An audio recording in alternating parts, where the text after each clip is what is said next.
Question number 34 देखते हैं। और कल कुछ टेक्निकल रीज़न की वजह से पूरी शिफ्ट नहीं हो पाई थी, तो आगे की शिफ्ट देख लेंगे। 34 है क्वेश्चन नंबर। बोल रहे कि ए बी कंपनी के उत्पादन में 1 वर्ष के बाद 10% की वृद्धि करता है। यानी कि चीज़ें जो हो जाएंगी वो यानी कि 10 से कितनी हो जाएगी, 11 हो जाएगी। और अगले वर्ष में 22% की वृद्धि हुई। ठीक है, अगले वर्ष क्या हुई है, 22% की वृद्धि हुई है। यानी कि 22% का क्या मतलब हो गया, यानी कि 100 से कितनी हो जाएगी, 122। यानी कि अगर मैं इसको फ्रैक्शन में देखूँ तो 50 से कितनी हो जाएगी, 2 6 12 2 1 2, यानी कि 50 से 61 हो जाएगी अगले साल। ठीक है, यानी कि 50 से कितनी हो गई है, 61 हो गई है। उसके बाद जो बोल रहा है तीसरे वर्ष में 5% की वृद्धि होती है। यानी कि तीसरे वर्ष में 5% का कितना मतलब हो गया, यानी कि 20 से 21 हो गई। यानी कि अब कितनी हो जाएगी, 20 से 21 हो जाएगी। यानी कि ये तो आपका पहला साल, ये आपका दूसरा साल, और ये आपका तीसरा साल, और ये तीसरे साल के बाद में आपका जो फोर्थ हो जाएगा वो। ठीक है, तो बोल रहे हैं कि 3 मूल उत्पादन से 3 वर्षों में उत्पादन में क्या समग्र परिवर्तन हुआ है। ठीक है, तो ये पूछ रहा है। तो बेसिकली जब भी इसके अंदर इस टाइप का क्वेश्चन आएगा तो यहाँ पे हम क्या करेंगे, इसका रेशो बनाएंगे, और रेशो बनाने के बाद में इसको आगे सॉल्व करेंगे। ठीक है, जैसे यहाँ पे 11 था तो मैंने आगे 11 कैरी कर दिया, और 61 था तो यहाँ पे मैंने 61 कैरी कर दिया। यहाँ पे अगर 50 था तो मैंने यहाँ 50 कैरी कर दिया, और ये मैंने 20, और ये मैंने 20 कर दिया। यानी कि अगर मैं पहले साल की बात करूँ तो पहले साल कितना हो गया था, यानी कि 10 इंटू में 50 और इंटू में 20, यानी कि करता हूँ तो 5 दूनी 10, यानी कितना हो जाएगा, यानी कि 10,000 हो जाएगा। उसी तरीके से अगर मैं ये वाली वैल्यू देखता हूँ, ठीक है, और ये वाली वैल्यू कितनी है, 11 इंटू 61, यानी कि 11 इंटू में 61 इंटू में 21। ठीक है, अगर मैं 11 को सबसे पहले मैं क्या करता हूँ, इस 61 को मैं 21 से मल्टीप्लाई करता हूँ। 21 एकम 21 की 2 हो जाएगा, 21 एकम 21 छक्के कितना होता है, 126 हो जाएगा। ठीक है, 126 और 2 कितना हो जाएगा, यानी कि 126 और 2 128, और 11 से मल्टीप्लाई करेंगे तो ये 128, यानी कि 128। ठीक है, यानी कि यहाँ 1 9 8 2 10 3 और 1 4, और ये कितना हो जाएगा, 140 91 हो जाएगा। ठीक है, 140 91 हो जाएगा। यानी कि 10,000 से कोई चीज़ कितनी की हो गई है, यानी कि 140 91 की होगी, तो कितने की बढ़ गई, यानी कि कितना, अगर मैं परसेंट देखूंगा तो 40.91 के आसपास हो जाएगा आपका आंसर, जो कि आपको ऑप्शन सेकंड देखने को मिल रहा है। ठीक है, तो इस टाइप से क्वेश्चन था। कोई क्वेश्चन में थोड़ी सी कैलकुलेशन आपको यहाँ लगेगी कैलकुलेशन, लेकिन अगर आप इसको अच्छे से डील करोगे तो ईजिली क्वेश्चन हो जाएगा। क्वेश्चन नंबर है आपका 35। क्वेश्चन नंबर 35 क्या बोल रहा है कि अगर इसकी वैल्यू 2 है तो इसकी वैल्यू बतानी क्या हो जाएगी। तो इसके लिए फिर मेरे को क्या चाहिए, यानी कि एक्स का स्क्वायर प्लस में एक्स का स्क्वायर इजिकल टू जब मैं करूंगा तो एन का स्क्वायर क्या होता है, यानी कि एक्स प्लस में 1/x का अगर मैं स्क्वायर करूंगा तो क्या होता है, यानी कि एन का स्क्वायर माइनस का 2, यानी कि एन की वैल्यू कितनी है 2। ठीक है, 2 दूनी 4 में से 2 जाएगा तो कितना बचेगा 2। अगर मैं यहाँ से एक्स की पावर 4 और एक्स की पावर 4 भी रखता हूँ तभी मेरे पास में कितना आएगा, 2 आएगा। इस क्वेश्चन को इस तरीके से हम समझ सकते हैं। एक तरीका और भी है इसको समझने का, अगर मैं x की जगह अगर 1 रख दूं, ठीक है, तो ये वैल्यू सेटिस्फाई कर रही है और आपका 2 ही आएगा। तो अगर x प्लस में, यानी कि अगर x प्लस में 1/x इजिकल टू 2 है, इसके बाद में चाहे कितनी भी पावर पूछ ले, चाहे 4 50 60 70 कुछ भी पूछ ले, ठीक है, तो हमेशा इसका आंसर कितना आएगा, 2 ही आएगा। ठीक है, तो इसमें इतना कुछ सोचने की जरूरत नहीं है। ऐसा क्वेश्चन देखते के साथ ही 2 ऑप्शन लगाओ और आगे बढ़ो। नेक्स्ट क्वेश्चन है क्वेश्चन नंबर आपका 36 है। इसके अंदर बेसिकली क्या है यार, इसके अंदर अगर कोई सीरीज भी बनाना चाहे तो सीरीज भी बना सकता है। ठीक है, लेकिन मैं क्या करूँगा, हम लोग ना इसके अंदर डायरेक्ट क्वेश्चन को देखते हैं। ठीक है, जैसे 7 की पावर 3 करता हूँ तो 343, और कोई भी ऐसी डिजिट नहीं है जिसका मैं स्क्वायर या फिर क्यूब ना कर पाऊँ। ठीक है, बहुत छोटी छोटी संख्या है, यानी कि 7 का क्यूब 343 और 7 7 49। अगर मैं घटा देता हूँ तो 13 में से 9 जाएगा तो 4 बचेगा, 13 में से 4 जाएगा 9 बचेगा, और ये 294, और प्लस में 6 करता हूँ तो यहाँ पे कितना आ जाएगा, मेरे पास में 300 आ जाएगा। ठीक है, यानी कि इस वाली को जब मैंने सॉल्व किया तो मेरे पास 300 आ गया इंटू में, यानी कि 6 का क्यूब कितना होता है, यानी कि 216, और 2 का क्यूब 8 और 3 का क्यूब 9, 9 8 कितना होता है 17, और 216 और एक कितना हो जाएगा 17, यानी कि 17 में से अगर मैं 217 में से ये घटा दूंगा 17 तो आपके पास में कितना बचता है, यानी कि 200 बचता है। ठीक है, तो यहाँ पे 200 हो गया। अगर मैं यहाँ पे बात करता हूँ तो 21 और 21 कितना होता है, 441 होता है। 441 में से अगर ये 21 जाएगा तो 400 बचेगा, और 400 और 400 कितना हो जाएगा, यानी कि 800 हो जाएगा, यानी कि इसके अपॉन में कितना हो जाएगा 800, 200 एकम 200, और 200 चौक 800, 4 सत्ते 28, 4 पंजे 20, यानी कि 75 आपका आंसर हो जाएगा। ठीक, तो कुछ भी ऐसा नहीं था जिसको करने के लिए कैलकुलेशन या फिर सीरीज बनाने की जरूरत पड़े। तो हम लोग जबरदस्ती का काम नहीं करेंगे। अगर हमको दिख रहा है कि ऐसा कुछ नहीं हो रहा तो नॉर्मल आंसर मार के आगे बढ़ेंगे। नेक्स्ट क्वेश्चन है आपका 37। यहाँ पे क्या करो, यहाँ पे अगर मैं a equal to B equal to C अगर मैं 0 रख लूँ तो ये कितना हो जाएगा, यानी कि cos a का मान भी 1 होता है, cos b का मान भी 1 होता है, cos c का मान भी 1 होता है। यानी कि अगर मैं cos 0 की बात करता हूँ तो यहाँ पे जोड़ता हूँ तो मेरे पास में 3 और जो कि सेटिस्फाई करता है। अगर मैं साइन a की बात करूँ यानी कि साइन 0 की बात करूँ तो वो कितना होता है, 0 होता है। तो 0 प्लस 0 प्लस 0 कितना रहेगा, 0 ही रहेगा। इनकी ऑप्शन सेकंड इसका आंसर हो जाएगा। नेक्स्ट क्वेश्चन देख लेंगे। क्वेश्चन नंबर है 38। एक सामान्य बेलन की त्रिज्या क्या होगी जिसकी ऊंचाई कितनी दे रखी है, 21 सेंटीमीटर और वक्र पृष्ठ क्षेत्रफल यानी कि 1386 दे रखा है। यानी कि क्या होता है, यानी कि 2πr(h) यानी कि 2 22 और r कितना दे रखा है, यानी कि r आपको पूछ रहा है, ठीक है। यानी कि r पूछ रहा है और ऊंचाई कितनी दे रखी है, 21 दे रखी है और ये 1386 के बराबर हो जाएगा। 11 दूनी 22, 11 एकम 11, 2 बच जाएगा, 11 दूनी 22 और 11 छिक 66 यानी कि 2 छिक 12, 2 तिया 6, ठीक। उसके बाद में 7 तिया 21 हो जाएगा, ठीक है। 3 दूनी 6 और 3 एकम 3 यानी कि r इजिकल टू कितना हो जाएगा, 21 की बटे में 2 यानी कि मैं बोल सकता हूँ 10.5 यानी कि ऑप्शन आपका सेकंड इसका राइट आंसर हो जाएगा। नेक्स्ट क्वेश्चन देखेंगे। Question number 39। वह सबसे बड़ा धनात्मक पूर्णांक कौन है जिसे 554, 714 और 213 से अगर मैं विभाजित करूँ तो शेषफल आपके पास में 43, 57 और 67 बचना चाहिए। तो ऐसी कंडीशन में देखो इसको क्या करोगे आप, इसमें ना कुछ मत करो, बाय ऑप्शन से जाओ और टिक मारो, ठीक है। बाय ऑप्शन से जाओ, टिक मारो, इससे आसान कुछ नहीं होगा, ठीक है। और बाकी अगर आप करोगे, ठीक है, तो थोड़ी सी चीज़ें थोड़ी सी क्रिटिकल हो जाएंगी। तो क्रिटिकल चीज़ों को करना नहीं है, हम लोगों को बाय ऑप्शन से जाना है, ऑप्शन चेक करने। यानी कि अगर मैं इसको 95 से अगर मैं चेक करता हूँ तो मेरे पास में रिमाइंडर 43 बचना चाहिए, ठीक है। तो इस तरीके से अगर हम देखेंगे तो इजीली क्वेश्चन को हो जाएगा, अदरवाइज क्वेश्चन थोड़ा सा लंबा जाएगा और पेपर में करने लायक नहीं होगा, ठीक है। तो इसको बाय ऑप्शन से जाना और इजीली आप लोग कर लोगे। नेक्स्ट क्वेश्चन देखते हैं। क्वेश्चन नंबर आपका 40 यानी कि 25, 30, 50 और 75 का एलसीएम पूछ रहा है। एलसीएम का मतलब ऐसा कौन सा नंबर हो जाएगा जो सबसे कट जाएगा, तो एक ही नंबर दिखाई दे रहा है 150, ठीक है। इसमें भी ऐसा कुछ नहीं था, क्योंकि देखो अगर मैं 25 की बात करूं तो 25 इंटू में 6 150 होता है, 30 इंटू में 5 150 होता है और 50 इंटू में 3 150 होता है और 75 इंटू में 2 कितना होता है, 150 होता है। तो हमको वो बेसिकली नंबर चुनना था, सबसे छोटा नंबर इन ऑप्शन में थे जो इन सभी को काट दे, ठीक है। तो एक ही ऑप्शन बचता है, ऑप्शन थर्ड, यानी कि जो कि इसका राइट आंसर हो जाएगा। नेक्स्ट क्वेश्चन है क्वेश्चन नंबर 41। एक आदमी 24 मीटर पूर्व की ओर और फिर 10 मीटर उत्तर की ओर चलता है। यार देखो अगर पूर्व की ओर जा रहा है तो ये 24 मीटर चला गया पूर्व की ओर, ठीक है, और उसके बाद में फिर ये 10 मीटर जा रहा है उत्तर की ओर, ठीक है, कितना 10। तो इसके अंदर क्या बन गया है, ये आपका पाइथागोरस यानी कि राइट एंगल ट्रायंगल बन गया, ठीक है। अगर राइट एंगल ट्रायंगल बन गया, ठीक है, तो फिर क्या हो गया, यानी कि अगर ये 24 ये 10 तो इसका ट्रिपल कितना होता है 26, यानी कि ऑप्शन फर्स्ट इसका राइट आंसर हो जाएगा। नेक्स्ट क्वेश्चन, क्वेश्चन नंबर आपका 42 और यहाँ पे आपको क्या पूछा है इसका, यानी कि एचसीएफ पूछा है, ठीक है। एचसीएफ का मतलब क्या हो गया, यानी कि वो बड़ा सा बड़ा इसका फैक्टर जो दोनों के टेबल में क्या हो, कॉमन हो। अगर मैं 364 की बात करता हूँ तो 364 अगर मैं 2 से करता हूँ तो 2 चौके 8, 2 6 12, 2 3 6 और 728 होता है, जो कि 724 को नहीं काटता है, यानी कि 364 आपका आंसर नहीं हो सकता। अगर मैं 2 की बात करता हूँ तो देखो 2 से तो ये दोनों ऑप्शन कट रहे हैं, लेकिन ये इसकी लास्ट 2 डिजिट देखूंगा और मैं इसकी लास्ट 2 डिजिट देखूंगा, यहाँ पे मेरे को 4 से कट रहा है, तो इसका ऑप्शन 4 हो सकता है। अगर मैं 6 को भी चेक कर लूँ, 6 चक 36 यानी कि पूरा नहीं काटता है इसको, ठीक है। तो ऑप्शन आपके पास में एक ही बचा, यानी कि अगर मैं एचसीएफ देखूंगा तो सबसे पहले मेरे को क्या देखना है, यानी कि कॉमन नंबर देखना है, यानी कि कॉमन नंबर और बड़ा कॉमन नंबर, ठीक है। यानी कि कॉमन नंबर कौन सा, बड़ा कॉमन नंबर जो दोनों में हो, ठीक है, वो आपका एचसीएफ हो जाएगा। क्वेश्चन नंबर आपका 43। क्वेश्चन नंबर 43 क्या बोल रहा है कि एक ट्रक, ठीक है, यानी कि एक ट्रक हरियाणा से बेंगलोर तक 60 किलोमीटर प्रति घंटे की औसत चाल से यात्रा में 30 घंटे लगते हैं। वह बेंगलोर से हरियाणा के लिए उसी सड़क पर 40 किलोमीटर प्रति घंटा औसत चाल से लौटता है। तो पूरे फेरे के दौरान ट्रक की औसत चाल क्या थी, यानी कि अगर मैं औसत चाल की बात करता हूँ तो यानी कि 2 इंटू में S1 और इंटू में S2 और S1 प्लस में S2, ये इसका एवरेज हो जाएगा। ये जो यहाँ पे 30 घंटे दे रखा है इसका कुछ काम नहीं है यहाँ पे, ठीक है। तो 2 इंटू में 60 इंटू में कितना हो जाएगा 40 और अपॉन में 60 प्लस में 40 कितना हो जाएगा 100, यानी कि 20 दूनी 40, 20 पंचे 100, 5 एकम 5, 5 एकम 5, 5 दूनी 10, 12 दूनी 24 दूनी कितना हो जाएगा, यानी कि 48 किलोमीटर पर आवर हो जाएगा, यानी कि ऑप्शन आपका सेकंड राइट आंसर होगा।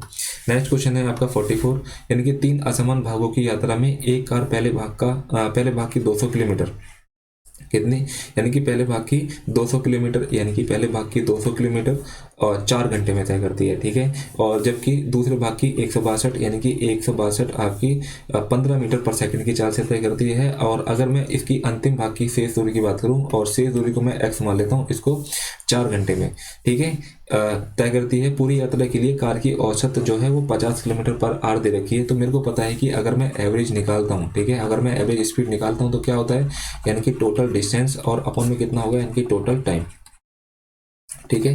टोटल टाइम यानी कि टोटल डिस्टेंस तो ये आ गई। अगर मैं टोटल टाइम की बात करता हूँ तो इसको तो 4 घंटे लग रहे थे, और इसको यानी कि 162 यानी कि 15 मीटर, ठीक है। 162 कितने, यानी कि 15 मीटर पर सेकंड के हिसाब से इसको मैं किलोमीटर पर आवर में चेंज कर दूंगा तो कितना हो जाएगा, 18 के बटे में 5, यानी कि 5 एकम 5 और 5 तिया 15 और 18 तिया 54, यानी कि 162 का तो डिस्टेंस है और 54 इसकी स्पीड है। तो कितने घंटे हो जाएंगे, 3 घंटे हो जाएंगे। यहाँ पे इसको 3 घंटे लग गए। और इसी तरह के लास्ट की बात करता हूँ तो यहाँ पे इसको कितने घंटे लग रहे हैं, यानी कि इसको 4 घंटे लग रहे हैं। और टोटल इसकी जो एवरेज स्पीड कितनी है, 50। बस इसको आपको सॉल्व करना था और कुछ नहीं करना था।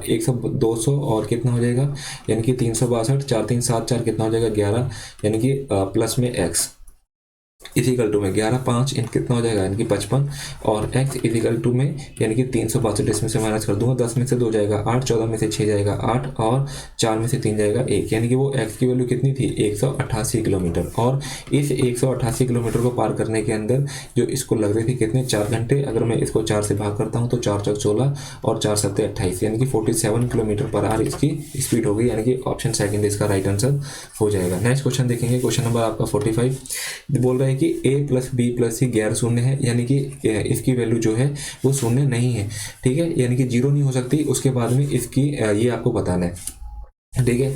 यहाँ पे इसको हम कंसेप्ट से भी जा सकते हैं कि बी सी ए सी और सी ए और ए बी, अगर मैं इनका एलसीएम ले लूँगा तो इनको हम वैसे भी जा सकते हैं। लेकिन मैं यहाँ पे वैल्यू पुट कर दे रहा हूँ, यानी कि अगर मैं ए की जगह 3 रख दूँ और बी की जगह -2 रख दूँ और सी की जगह -1 रख दूँ, ठीक है, तो ये मेरे को क्या कर जाएगा, बिल्कुल सेटिस्फाई कर जाएगा। तो मैं यहाँ पे सिर्फ वैल्यू रखूँगा और कुछ नहीं करूँगा। यानी कि अगर मैं ए का स्क्वायर कितना हो जाएगा 9, और बी और सी यानी कि 2 एकम 2 हो जाएगा, वो भी प्लस का। फिर बाद में बी का स्क्वायर कितना है, 2 दूनी 4 हो जाएगा, और सी और ए कितना हो जाएगा, -3 हो जाएगा। इसी तरीके से मैं सी की वैल्यू रखता हूँ तो 1 हो जाएगा, और ए और बी कितना हो जाएगा, यानी कि -3 हो जाएगा, ठीक है, यानी कि -3 यहाँ लगा देता हूँ। ये आपकी माइनस की हो गई। यहाँ पे इसका एलसीएम कितना हो जाएगा, 6, यानी कि 2 के टेबल में 6 आता है 3 पे, यानी कि 9 3 कितना हो जाएगा, 27, और इसके बाद में 4 दूनी 8 हो जाएगा, और यहाँ पे 2 है तो यहाँ पे आ जाएगा आपका 1 मिनट फिर से देखना, यानी कि यहाँ से ए बी है, यानी कि ए बी की सॉरी ए बी यहाँ पे है तो 6 हो जाएगा, ठीक है, यहाँ पे 6, यानी कि यहाँ पे कितना रहेगा, यहाँ पे 1 ही रहेगा, ठीक, यहाँ पे 1 ही रहेगा। तो 27 में से 9 चला जाएगा तो 18 के बटे में 6, यानी कि 3 आपका आंसर हो जाएगा। वैल्यू पुट करोगे आराम से इजीली चीज़ें हो जाएंगी, बस ये वैल्यू थोड़ा सा ध्यान रखना। और इस वाली वैल्यू को ना हमेशा आप कहीं अगर पुट करोगे ना, अगर इस टाइप से कोई अलजेब्रा का क्वेश्चन है वहाँ पुट करोगे तो डेफिनेटली ये आपका फॉलो करेगा, तो इसको भी चीज़ें ध्यान में रख लेना। नेक्स्ट क्वेश्चन है आपका 46, 15 परिणामों का औसत कितना दे रखा है, 21 दे रखा है, यानी कि 15 एकम 15 की 2, 15 दूनी 30 और 2 कितना होता है 32, 15 एकम 15 की 315 हो जाएगा, ठीक है। उनमें से पहले 7 का औसत 7 एकम 7, 7 दूनी 14, और अंतिम 7 का औसत कितना हो जाएगा, 140। अगर मैं दोनों को जोड़ लेता हूँ तो कितना हो जाएगा, यानी कि 2 8 7 287 हो जाएगा। तो 8 को बताना है, तो बेसिकली इसको चुपचाप से घटा दो, 15 में से 7 चला जाएगा 8 बचेगा, और 10 में से 8 जाएगा 2, यानी कि 28 आपका आंसर हो जाएगा। जब क्वेश्चन इतने आसान होना तो इसको और तरीक़ों से करना बेकार है, क्योंकि इसके अंदर कुछ नहीं करना। देखो मेरे को सामने सामने दिखाई दे रहा है, करने को तो मैं भी इसके अंदर से कुछ भी कर सकता हूँ, लेकिन वो चीज़ मेरे को रिस्क लगती है आसान क्वेश्चन में। तो आसान अगर क्वेश्चन है तो उसको कॉम्प्लिकेटेड मत बनाओ, आसान को आसान ही रहने दो।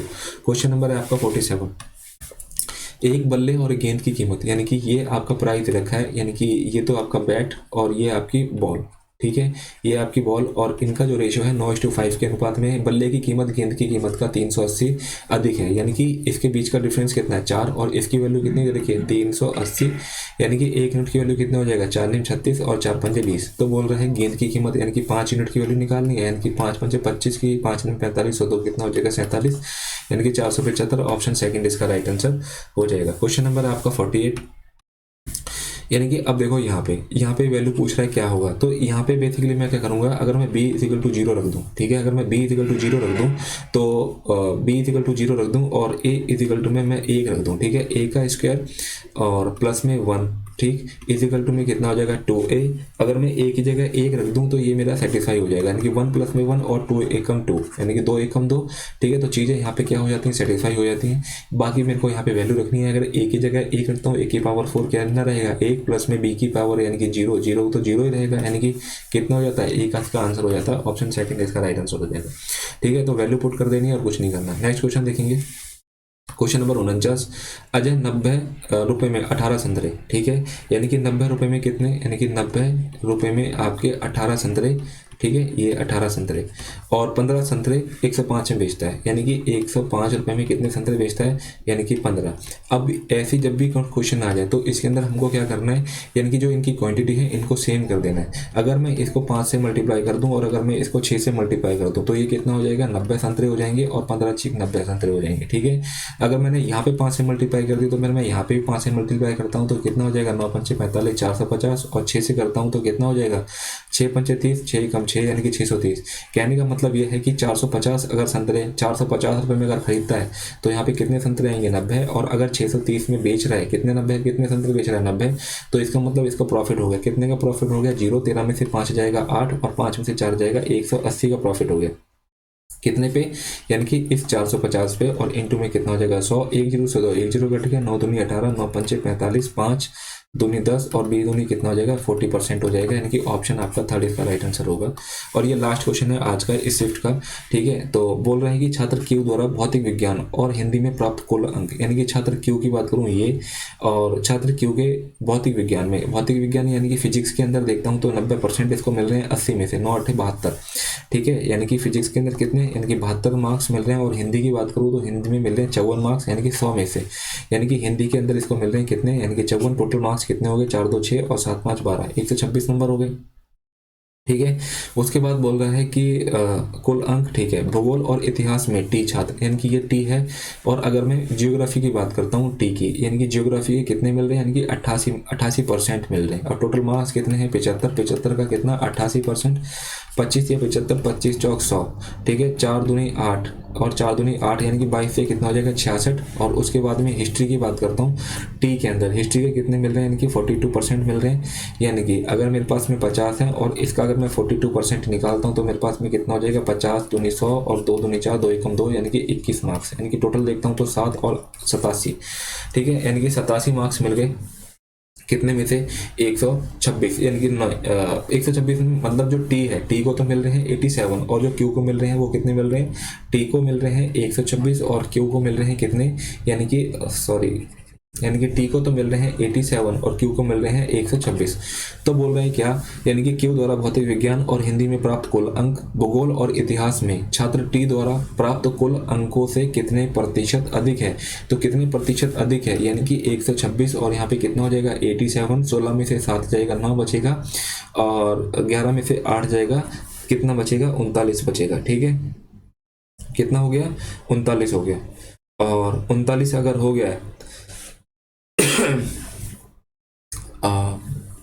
16 में से 7 जाएगा 9, 11 में से 8 जाएगा 3 बचेगा। ठीक, तो 39 मार्क्स टी द्वारा प्राप्त कुल अंकों से, टी द्वारा कितने, यानी कि 87 और इंटू में कितना हो जाएगा 100, यानी कि 3 एकम 3 थी 9 और 3 दूनी 6, 3 27, यानी कि 1300 के बटे में कितना हो जाएगा 29 हो जाएगा, यानी कि 1300 के बटे में 29 हो जाएगा। एक मिनट रुकना, हाँ ठीक है, यानी कि 1300 के बटे में कितना हो जाएगा 29, यानी कि अगर मैं 29 से भाग करता हूँ, 29 दूनी 58 दूनी 116 होता है, यानी कि 4 से चला जाएगा, यानी कि 29 चौक कितना हो जाएगा 116। ठीक है, 116 तो यहाँ पे कितना बचता है 4 और 1 से 14 बचता है, और 29 चौक 116 और 29 पंचे 145 होता है, तो फिर से 4 से जाएगा, यानी कि 44 पॉइंट समथिंग जाएगा और एक ही ऑप्शन दिखाई दे रहा है। ठीक है, यानी कि अप्रोक्सीमेशन में 45% आपका राइट आंसर हो जाएगा। ठीक, तो ये तो आपके पूरे 50 क्वेश्चन हो गए इस शिफ्ट के। ठीक है, तो डेफिनेटली कल मैं क्या करूँगा, कल मैं 2 से 3 शिफ्ट आपकी डाल दूंगा पक्का। ठीक है, तो चैनल को जरूर सब्सक्राइब कर लेना। ठीक है, और तो देख लेना यार, कर लेना चैलेंज के सोल्यूशन, और 9 शिफ्ट मेरे को देनी है। ठीक है, 9 शिफ्ट देनी है और मैं कोशिश करूंगा कि 3 से 4 दिन हार्डली, ठीक है, यानी कि 3 से 4 दिन मैं लूँगा और इन सभी शिफ्ट को मैं करा दूंगा, ठीक है। फिर मिलते हैं नेक्स्ट शिफ्ट में, तब तक के लिए जय हिंद। और ये आगे की शिफ्ट थी, यानी कि 10 तारीख की सेकंड शिफ्ट की पूरी शिफ्ट हो गई अब कंटिन्यू, ठीक है। जय हिंद। Session dismissed.